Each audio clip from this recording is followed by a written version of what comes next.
गीता सत्संग में आप सभी का स्वागत, जहां हम भगवत गीता के 8वें अध्याय को दोहरा रहे हैं।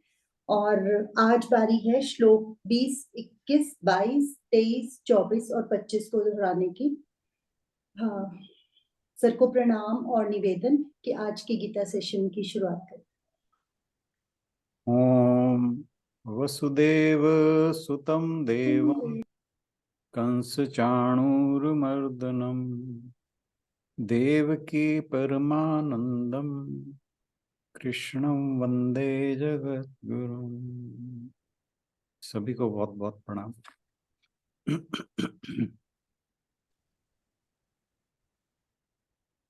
हम गीता जी के 8वें अध्याय को रिवाइज कर रहे हैं और अब तक हम श्लोक नंबर 19 तक रिवाइज कर चुके हैं। आज बारी है उससे आगे 20वां श्लोक प्रदीप भाई साहब ले रहे हैं।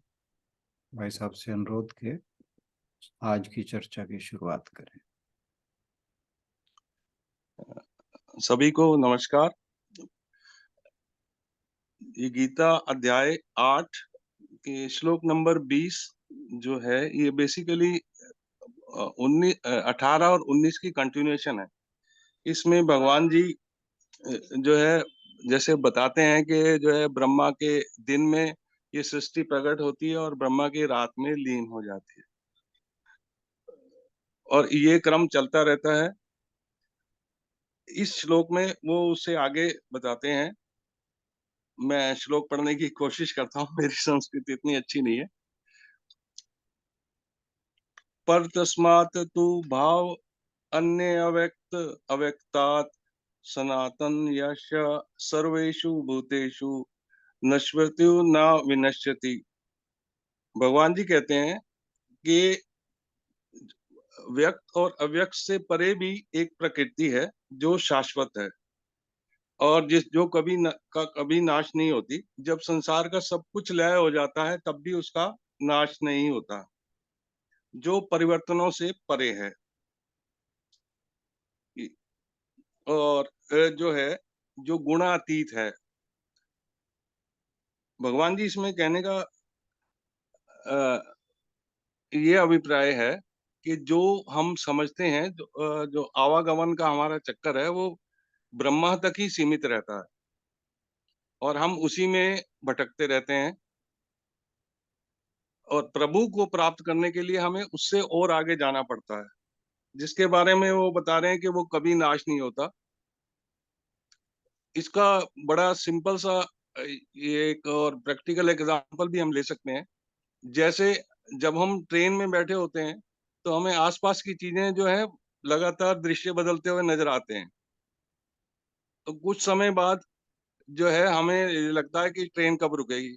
ऐसे ही बार बार जन्म मृत्यु के चक्कर में पढ़ने के हमें महसूस होने लगता है कि हमें जो है इससे पार जाना है, ताकि जो है हम पुनर्जन्म के कष्टों से बच सकें और जो है प्रभु की प्राप्ति कर सकें। इसके बाद जो अगला श्लोक है 21, उसमें अव्यक्त अक्षर इति उक्त आहो परम माम गतिम यम प्राप्ते न निर्वंते तत् धाम परम धमम। जिसको हमारे वेदांत या ग्रंथ अप्रकट और अविनाशी बताते हैं, वो ही जो है परमात्मा का परम गंतव्य है, जिसको जब हम प्राप्त कर लेते हैं तो वहां से वापसी नहीं होती। इसी को ही परम धाम भी बोला जाता है और प्रभु को हम पुरुषोत्तम भी कहते हैं, यानी जो पुरुषों में सबसे उत्तम या जिसके बारे में हम कुछ कह नहीं सकते। और अक्षर है, अक्षर का मतलब जिसका कभी क्षय नहीं होता।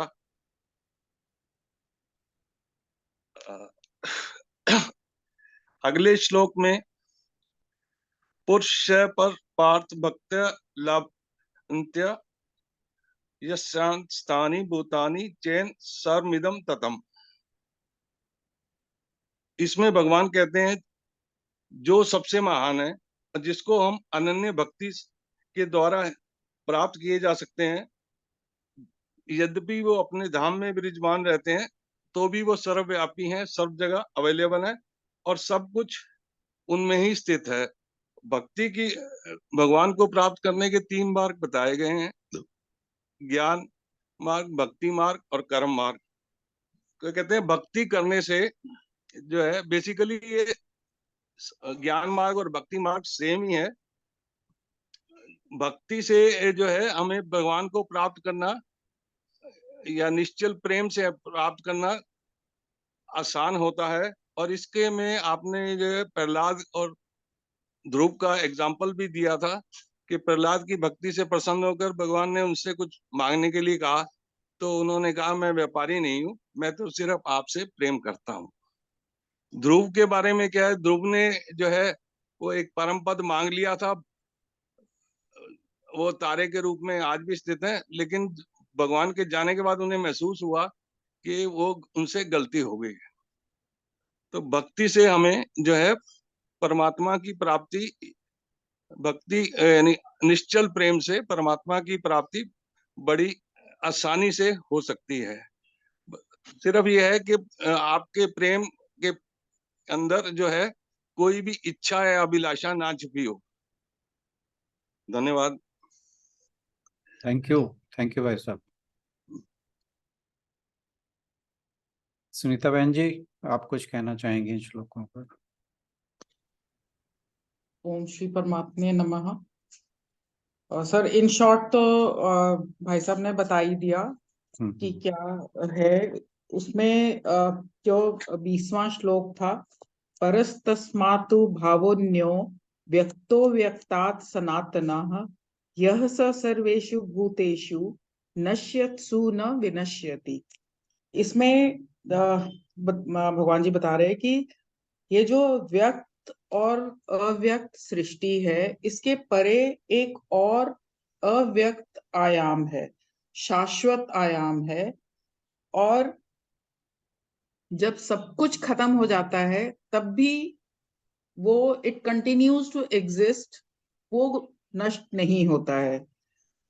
अभी तक तो भगवान जी ने जो ये मटेरियल वर्ल्ड्स हैं उनके बारे में बताया, लेकिन अब वो उससे ऊपर जो अव्यक्त है उसके बारे में बता रहे हैं, जो कि जो सब जब प्रलय के टाइम के वक्त पे सब कुछ खत्म हो जाता है तो भी वो अपरिवर्तनशील है और वो नष्ट नहीं होता और वो ऐसा ही बना रहता है। और जो ये क्रिएशन है जो हमें दिखती है या हम जिनको ब्रह्मा की क्रिएशन कहते हैं, ये भी उनकी ही योग माया है और उन्हीं की स्पिरिचुअल एनर्जी जिसको कहते हैं कि वो ही है। और वो बिल्कुल नित्य है, शाश्वत है। वो वैसी ही रहती है जब सारा प्रलय हो जाता है। तो जैसे ब्रह्मा के दिन में अव्यक्त से संपूर्ण प्राणी जगत पैदा होता है और जब रात्रि होती है तो उस अव्यक्त में वापस हो जाता है। तो यहाँ पे जो सृष्टि का अव्यक्त होना है वो है ब्रह्मा जी के दिन के साथ व्यक्त, जो कि ब्रह्मा जी के सूक्ष्म शरीर से ही व्यक्त होता है। और रात्रि को अव्यक्त मतलब प्राणी समूह दिन में व्यक्त होता है पूर्व जन्म के संस्कारों की वजह से। तभी हमने जो पिछले श्लोकों में पढ़ा कि अवशः मतलब उसके ऊपर उसका वश नहीं है, जो उसके संस्कार हैं उसकी वजह से उसको दोबारा दोबारा इस चक्कर में आना पड़ता है और असहाय अवश होता है वो, क्योंकि जो उसके संस्कार हैं उसके हिसाब से उसको आगे जन्म मिलेगा और उसको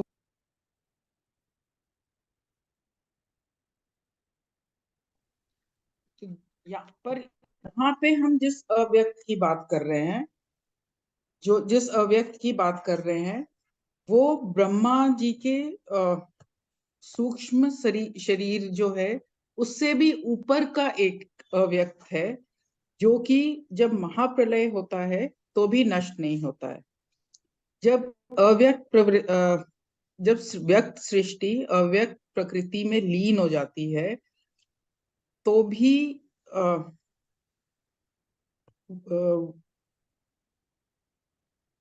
वो जो सनातन सत्य है, जो सनातन अव्यक्त प्रकृति है, वो एज सच ही मेंटेन रहती है, और वो ही सर्वोच्च ब्रह्म है, शुद्ध चेतना है।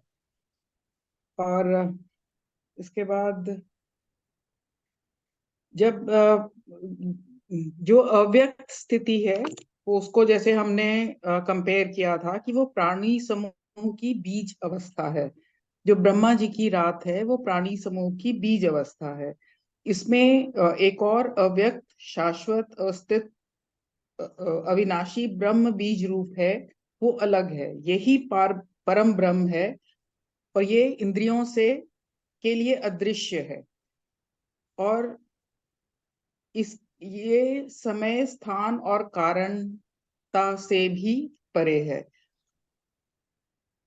जब महाप्रलय होता है तो ब्रह्मा से लेके नीचे तक सभी प्राणी नष्ट हो जाते हैं, लेकिन वह सत्य जो है, जो जो शाश्वत सत्य है, उसका वो अपरिवर्तन, उसमें कोई परिवर्तन नहीं होता है, और उसके ऊपर ही सृष्टि की सारी रचना होती है जो हमें बार बार दिखती है। जो भी हमें इस संसार में दिखता है वो सब कुछ उसी की माया की अभिव्यक्तियां हैं। और इसमें श्री कृष्ण कहते हैं कि सह सर्वेषु भूतेषु, जो न नष्ट जो वो परम चेतना है वो न नष्ट होती है और ना ही उसका विनाश होता है।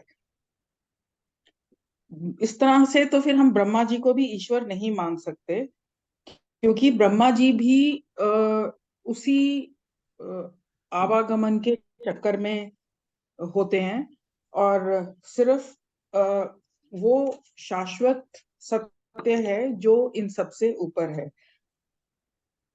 हमें लगता है कि हमारे में इतने चेंजेस हो रही हैं, जैसे बच्चा है, फिर वो बड़ा होता है, फिर वो अडल्ट होता है, फिर बुढ़ापा आता है। तो लेकिन ये हमें पता नहीं होता कि ये सारा कुछ पहले बहुत बारी हो चुका है। क्योंकि हमें पता नहीं है पहले का, तो हमें लगता है कि ये नई नई चीजें हमारे साथ हो रही हैं। तो जब हम इन सब से निकल के उस परम अवस्था को प्राप्त कर लेंगे तो हमारी फिर ये पुनरावृत्ति नहीं होगी, और वो इन ब्रह्मा के खेलों से वो परे होगा, और वो जिसकी हम अव्यक्त की बात कर रहे हैं वो ही, उसको हम कई नामों से डिस्क्राइब करते हैं। दिव्य भी हम कहते हैं उनको, हम उनको कवि कहते हैं, उनको सनातन कहते हैं, परम कहते हैं, अव्यक्त कहते हैं। वो व्यक्त नहीं होता है। जो भी चीज व्यक्त होगी वो परिवर्तनशील है, पर वो क्योंकि अव्यक्त है वो अपरिवर्तनशील है। ये था 20th वाला, इस और मैं भी 21st। कुछ कह दूं, हाँ जी सर, हाँ जी। फिर आप 21वां लेना। ये जो ब्रह्मा की बात की आपने,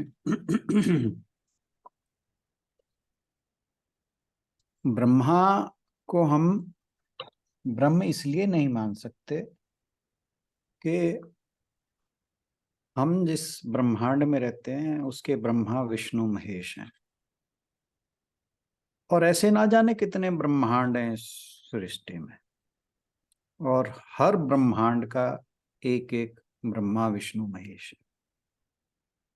तो इसलिए वो जो इन सब से परे है वो वास्तव में अव्यक्त है। वो वास्तव में उसको कहा गया है वो अनादि है, वो विकारहीन है, वो अनश्वर है। ये सब जो है, जैसे ही सृष्टि लीन होती है, जैसे ही सृष्टि प्रलय को प्राप्त होती है, ये सब उस सृष्टि के प्रलय की अवस्था में लीन हो जाते हैं। एक तो ये बात। दूसरी बात कि यहाँ 2 बार अव्यक्त का यूज किया गया है कि एक तो अव्यक्त से परे श्रेष्ठ भाव रूप जो है, जो अव्यक्त है, उसका सारे प्राणियों के नाश होने पर भी नाश नहीं होता। तो एक अव्यक्त तो वो है जिसका नाश होता है, और दूसरा अव्यक्त वो है जो नाश से परे है, जिसकी सत्ता कभी नष्ट नहीं होती। और जो अव्यक्त पहले कहा गया है वो ब्रह्मा जी का सूक्ष्म शरीर है, जो सृष्टि के लीन होने पर जो है वो नष्ट हो जाता है। और ये जो अव्यक्त है, पहले वाला अव्यक्त, ये एक्चुअली समष्टि की वासनाएं हैं। अगर हम इसे माइक्रो लेवल पे देखें तो हर व्यक्ति की वासना जो है वो जब तक उसका व्यक्त नहीं होता, यानी सूक्ष्म शरीर जब तक स्थूल शरीर को प्राप्त नहीं होता, स्थूल शरीर ही है जो सूक्ष्म को व्यक्त करता है। तो वो जो सूक्ष्म शरीर है, जो अव्यक्त है, जो समष्टि में अव्यक्त के रूप में ब्रह्मा जी हैं, ब्रह्मा जी का सूक्ष्म शरीर है, वो व्यक्त का बीज है। जो बीज है वो हमेशा अव्यक्त होता है। उसके अंदर, बीज के अंदर जब उसे धरती में बोया जाता है, उसमें से अंकुर निकलता है। अंकुर के बाद उसमें से पौधा बड़ा होता है, बड़ा होकर वृक्ष बनता है, वृक्ष से फल फूल निकलते हैं, उससे फिर बीज निकलते हैं। तो वो जो बीज है वो अव्यक्त अवस्था है। और ये जो अव्यक्त अवस्था है, ये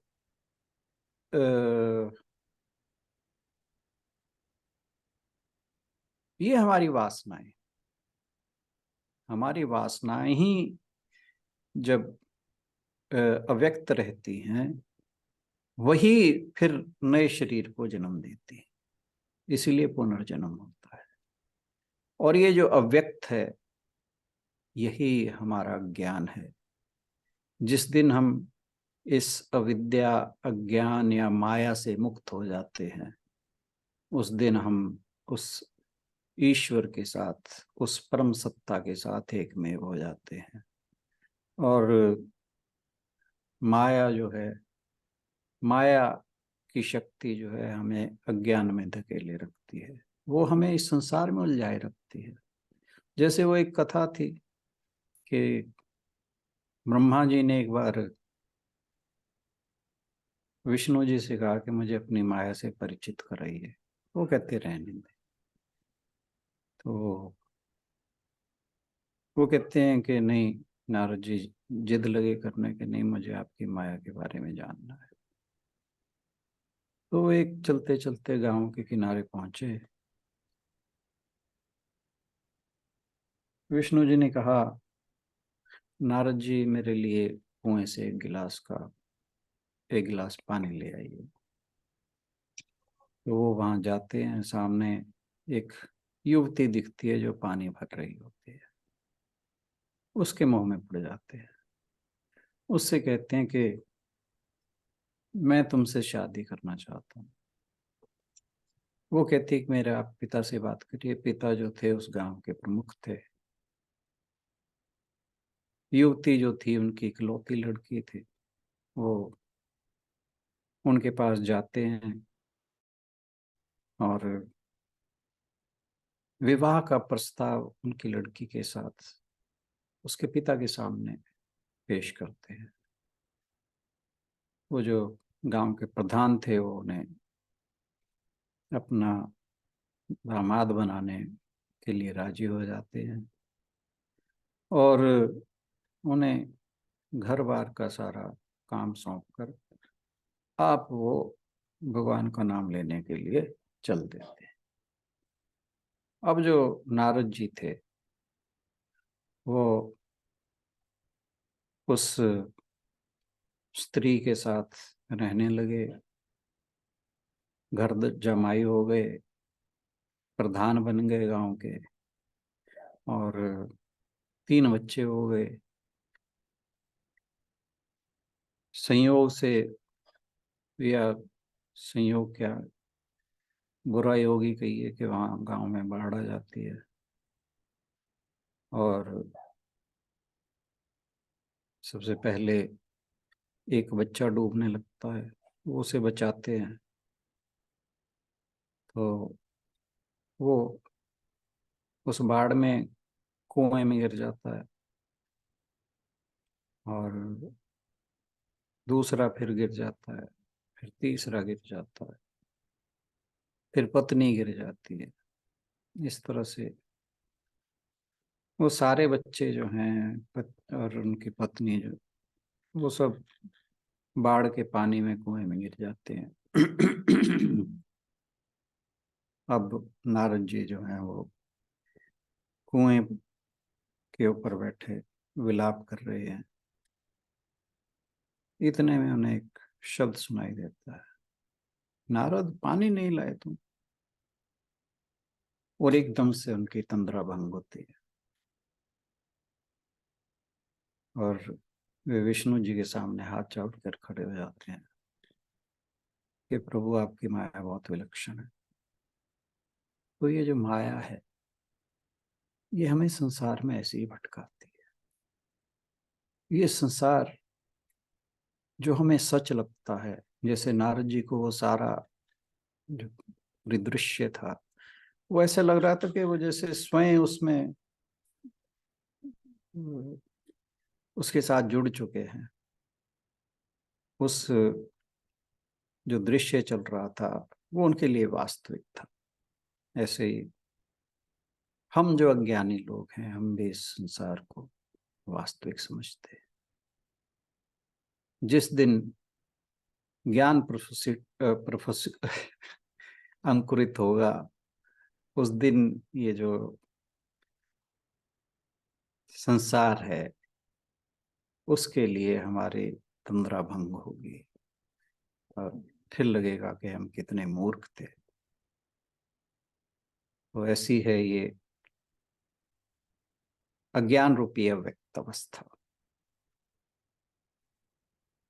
जब तक हम प्रयास के द्वारा इस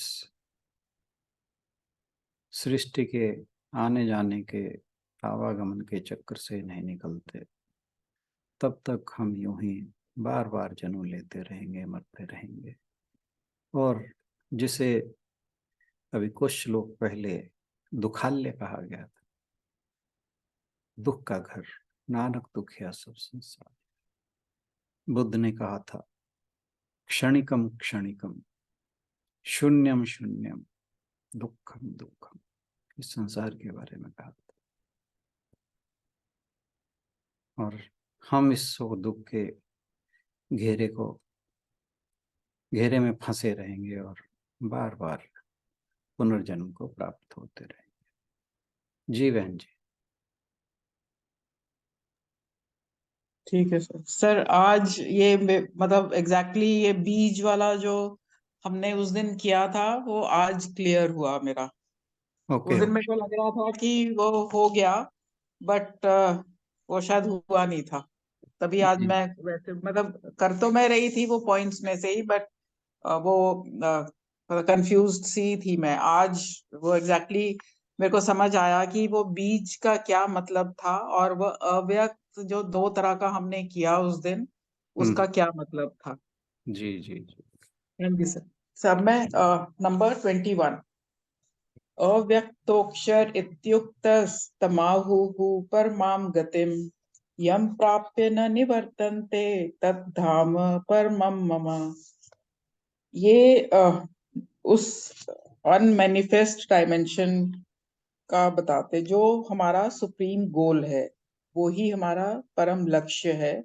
और जब हम वहां पहुंच जाते हैं, उसके बाद हमें वापस इस चक्कर में नहीं फंसना पड़ता, और हमें वापस पुनर्जन्म में नहीं आना पड़ता। इसमें जो सच्चाई है, जो ट्रूथ है, वो है अविनाशी अक्षर। इसमें इस अक्षर में कोई परिवर्तन नहीं होता है। जैसे बैलगाड़ी जब चल रही होती है तो उसमें उसके पहिए में एक कील लगा होता है। तो बैलगाड़ी चाहे जितने मर्जी डिस्टेंस चल के आए, चाहे वो 100 किलोमीटर चल के आए, वो पहिया 100 किलोमीटर चला, लेकिन वो कील वहीं का वहीं है।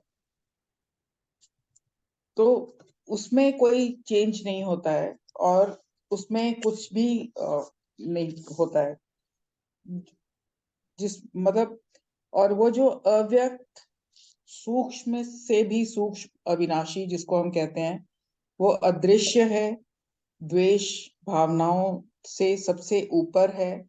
और प्रलय के टाइम पे भी, जब प्रलय है, उस वक्त भी वो अव्यक्त, परिवर्तनहीन है, अनचेंजेबल। और इंद्रियां, मन बुद्धि के लिए भी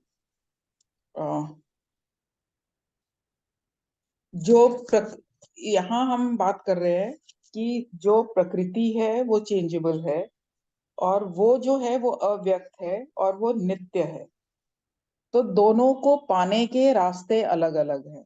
जो चेंजेबल है वो संसार के भोग की तरफ हमें लेके जाता है, और वो अप्राप्य है। वो अप्राप्य इसलिए है क्योंकि उसके लिए मेहनत करनी पड़ती है, मेहनत भी करनी पड़ती एक है। एक और वो, मिनट, एक मिनट टोक रहा हूँ मैं आपको। हाँ जी सर। यहाँ पे जो अव्यक्त की बात की गई है ना, हाँ जी। ये जो इससे पहले श्लोक में दूसरा अव्यक्त है, उसके बारे में बात की गई। इसके बारे में बात है। हाँ, पहले वाले के नहीं। ठीक है। हाँ जी। ठीक है।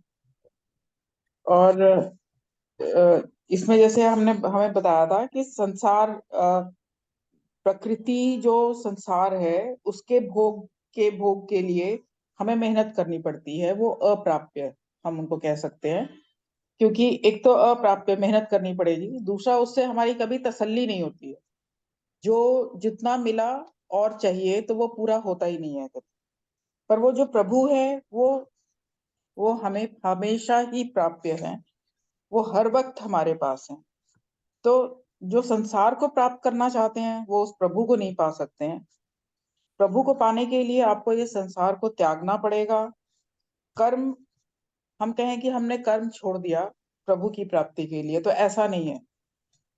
गीता में हम हमेशा ही पढ़ते आ रहे हैं कि कर्म छोड़ के प्रभु की प्राप्ति नहीं हो सकती है। शंकराचार्य जी ने भी कहा, गीता में भी यही कहा गया कि आप संग को छोड़ो, संग छूटेगा तभी प्रभु की प्राप्ति होगी। जैसे सोने से पहले और सोने के बाद में भी जागृत अवस्था होती है, और ये एक कर्म प्रधान अवस्था है। और जो मृत्यु है वो एक विश्राम का क्षण है। वो दो शरीर के बीच में, दो शरीरों के बीच के बदलने का वक्त है। तो जब अ, परम सत्य को हम जान जाते हैं, तो उस टाइम जो हमें पिछले श्लोकों में हमने किया कि अवशता है, असहाय है, वो भी खत्म हो जाती है। और जब वो खत्म हो जाती है तो उसमें सुख दुख का भी कोई कारण नहीं होता है। और जब परम धाम मिल जाता है तो पुनरावृत्ति भी खत्म हो जाती है। पुनरावृत्ति खत्म हो गई क्योंकि अंश, जो वर्ड आपने यूज किया था कि अंश के साथ अंशी मिल गया, तो वो दिव्य पुरुष वो ही हमारा अंतिम लक्ष्य है। तो जब ये मिल गया तो उसके बाद फिर और कुछ नहीं रह जाता है प्राप्त करने के लिए। जैसे कठोपनिषद में भी कहा गया है, उनको उस पद को ही विष्णु पद कहा गया। इसको ज्ञान से भी प्राप्त होता है, श्रवण मनन निधि ध्यासन, और प्रेम से भी होता है। एक कर्मयोगी जो होता है वो हर सिचुएशन में उसी की शरण में होता है, और जो एक कर्मयोगी है वो, उसको हम एक प्रेमी ऑटोमेटिकली ही कह सकते हैं। वो प्रेमी है तभी हर वक्त वो उसकी शरण में है, और वो ही, मतलब वो प्रेमी है, मतलब कि वो कर्म भी कर रहा है और वो भक्ति भी कर रहा है, डिवोशन भी है। तो जिसमें डिवोशन है, भक्ति है, वो ही उस परम पद को प्राप्त कर सकता है। उसके बाद फिर 22nd। इसमें भी मैं कुछ कह दूं। हाँ जी सर, हाँ जी। आपने कहा ना कि जब दो शरीरों के बीच की अवस्था जो है, हाँ जी, हाँ जी सर। मेरे को एक चीज याद आ गई इसमें। मेडिटेशन में वो यूज होती है, विज्ञान भैरव तंत्र। उसके अंदर बात आती है कि जो दो परिवर्तनों के बीच का जो विश्राम है, अगर कोई उस वक्त पे सजग हो जाए तो कहते हैं कि वो जिस कल दरवाजे की बात मैं कर रहा था उस दरवाजे के पार चला जाता। विज्ञान भैरव तंत्र में शिव जी जो है वो माँ पार्वती को ये बात बता रहे हैं। जैसे उन्होंने बात की थी कि जब हम श्वास लेते हैं तो जब हम एक श्वास पूरा करते हैं फिर दूसरा उसे छोड़ने, इन दोनों के बीच में एक एक क्षण है जहां पे ठहराव है। कहते हैं उस ठहराव को अगर कोई जान गया, उसमें सजग रह गया, वो कहते हैं कि वो उस ज्ञान को प्राप्त हो जाता है। उस अज्ञान से, जो माया माया या अविद्या का अज्ञान है, उससे वो परे चला जाता है। ऐसे ही मांडुक्य उपनिषद में हम बात करते हैं कि मनुष्य जीवन की 3 अवस्थाएं हैं, जागृत, स्वप्न और सुषुप्ति। और ये अवस्थाएं जो हैं तीनों परिवर्तनशील हैं, लेकिन एक अवस्था और है जो इनके बीच की चौथी अवस्था है, जिसे तुर्य अवस्था कहा जाता है। अगर कोई व्यक्ति उस अवस्था में पहुंच जाता है, समाधि में जिसे कहा जाता है, पहुंचने पर वो तुर्य अवस्था हो जाती है, वो फिर वहां पे ज्ञान प्राप्त हो जाता है। और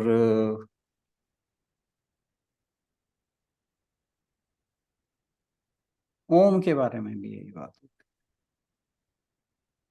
है। बल्कि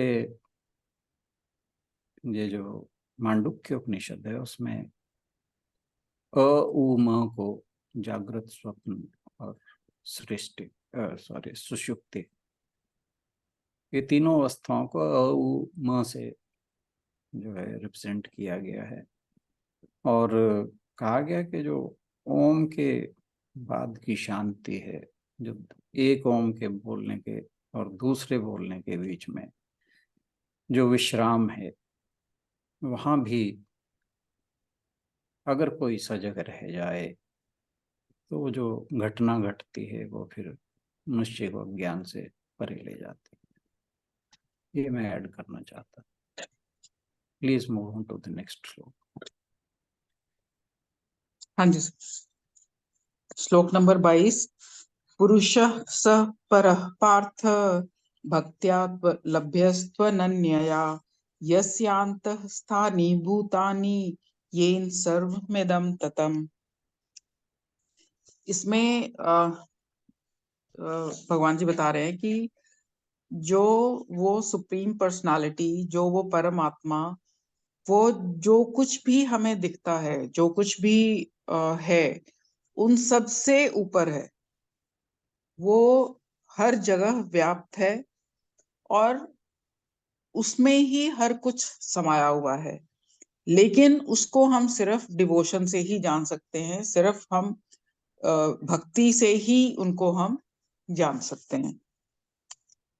वो हर जगह है, पूरी जगह व्याप्त हैं वो, और अपने परम धाम में है, लेकिन वो हर एक प्राणी के अंदर भी हैं।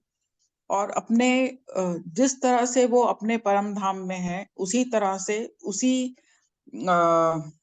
तरह वो हर प्राणी में, मतलब चर चर चर अचर हर चीज में वो प्रेजेंट है। लेकिन हम अज्ञान की वजह से उस प्रेजेंस को हम देख नहीं सकते, हम उनको पहचान नहीं सकते हैं। जिस तरह से एक शांडिल्य ऋषि जी थे, उन्होंने कहा कि गाय से ही हमें दूध मिलता है, लेकिन गाय के अंदर दूध, मतलब गाय के अंदर होता है वो दूध, लेकिन वो दिखता नहीं है, वो दिखता नहीं है। बल्कि उन्होंने तो आगे ये कहा कि ना उनको उसको दिखता है, ना वो दिखता है, ना ही वो उसको वो किसी तरह से बेनिफिट करता है। उसको दही जमा के, काला नमक डाल के जब हम उसको देते हैं, तो उससे उसकी कई बीमारियां ठीक हो सकती हैं।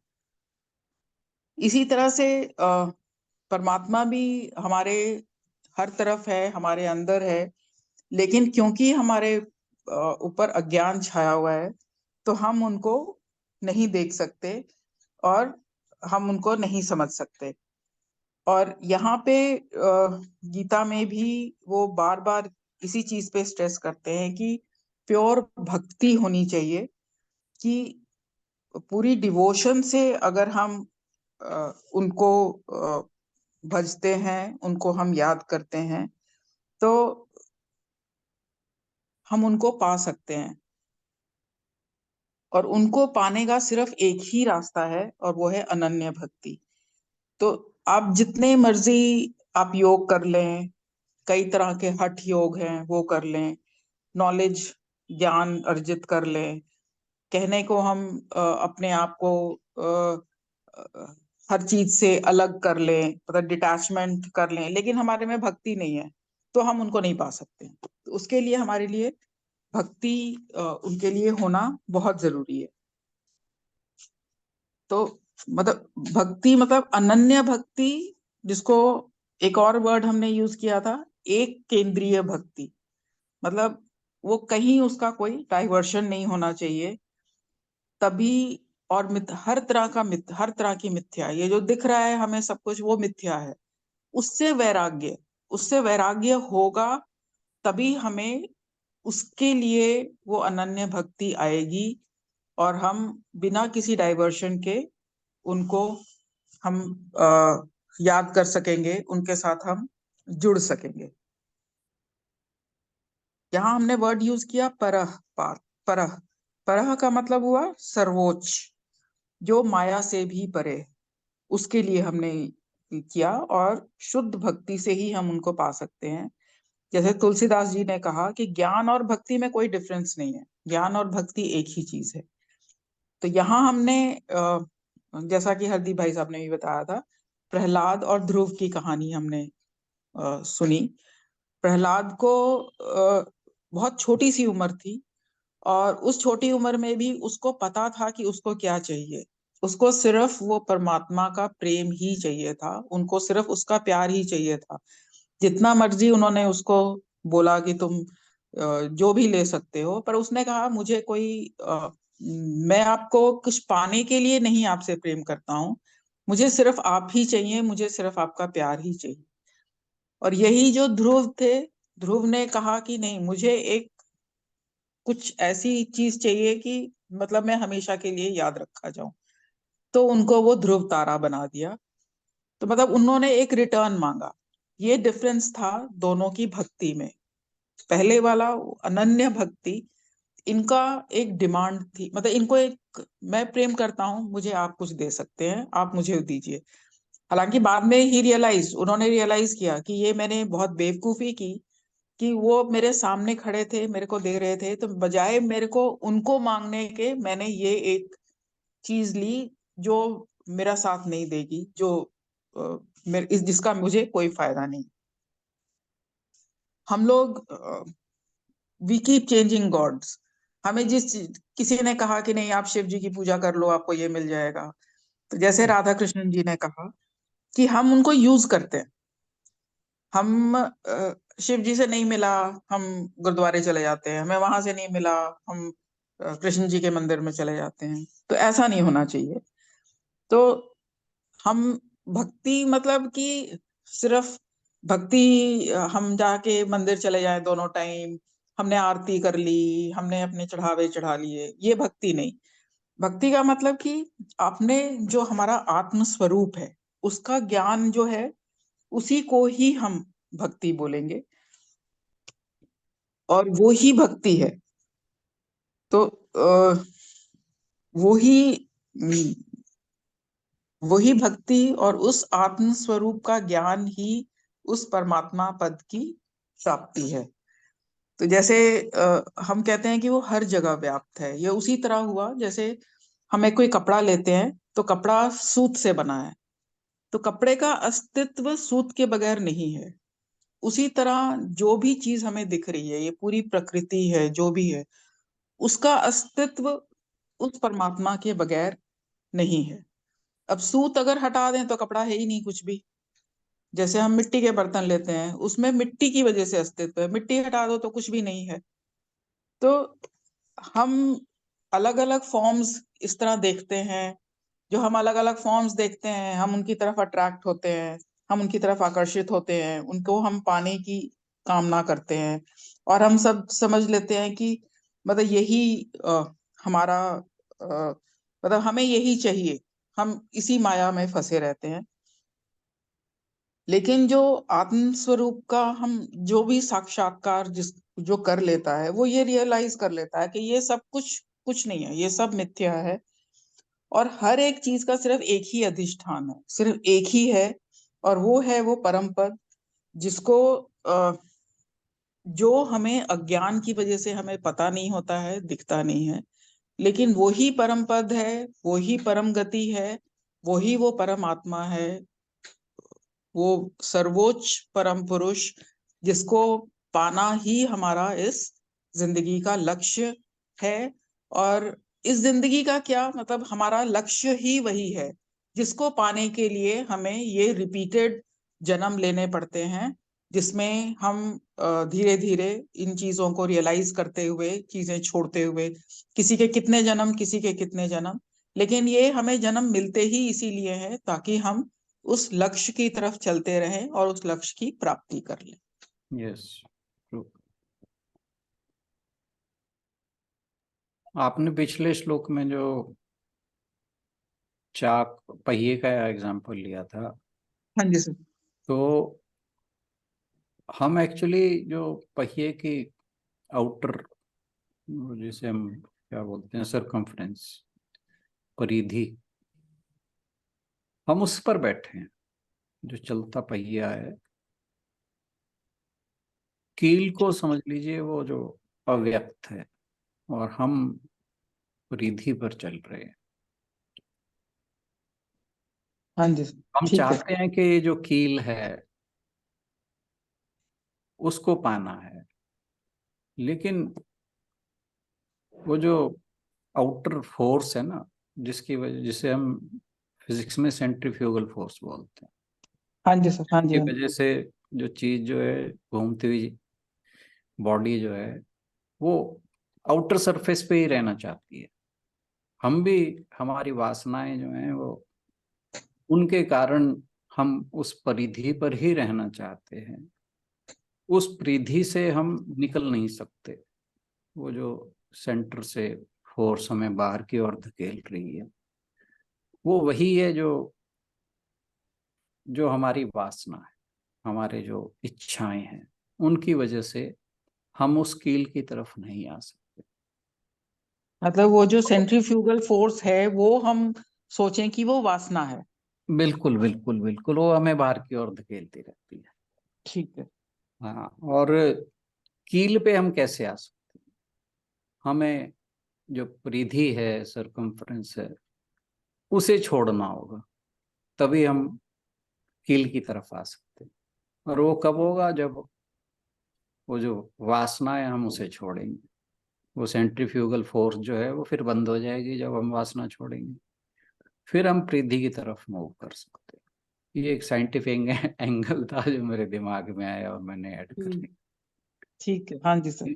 थैंक यू सो मच, बहुत अच्छे से एक्सप्लेन किया आपने, thank you so much. Sangeeta बहन जी, आप कुछ ऐड करना चाहेंगे? वैसे तो टाइम अब काफी हो गया, आप कल सर ऐड। बहुत ही बढ़िया, बहुत अच्छा। नहीं नहीं, मतलब बहुत इतना क्लियर, इतने मतलब जिसको कहते हैं ना स्पष्ट शब्दों में, जिसमें कोई मुश्किल नहीं, जी जी, जो मतलब हम कनेक्ट कर पाए। कुछ भी नहीं कहने को, कुछ है ही नहीं है। अब तो सिर्फ अमल करने को है बहुत कुछ। बिल्कुल बिल्कुल बिल्कुल। कहने चलिए, को आप कुछ नहीं। कल वालों में जरूर ऐड करने की कोशिश करना। कल जो होगा मतलब, जी जी जी जी, हाँ जी सर, जरूर। इससे आगे के जो है ना, हाँ जी हाँ जी, आज लास्ट है शायद, है ना? आज वो नहीं, लास्ट है। नहीं, वो सैंडविच टाइम बीच में। अच्छा जी, ठीक है। आज ठीक है सर। हाँ जी, हाँ जी, 22 से आगे। जी सर, जी जरूर। Thank you so much. Thank you. Sir कल लेंगे नेक्स्ट श्लोक 23, 24, हाँ 25। जी, आपके हैं ना वो? हाँ जी सर। हाँ जी। ठीक है, चलिए फिर इसी के साथ समापन की ओर बढ़ते हैं। ओम पूर्णमदः पूर्णमिदं पूर्णात् पूर्णमुदच्यते पूर्णस्य पूर्णमादाय पूर्णमेवावशिष्यते। ओम शांति शांति शांति।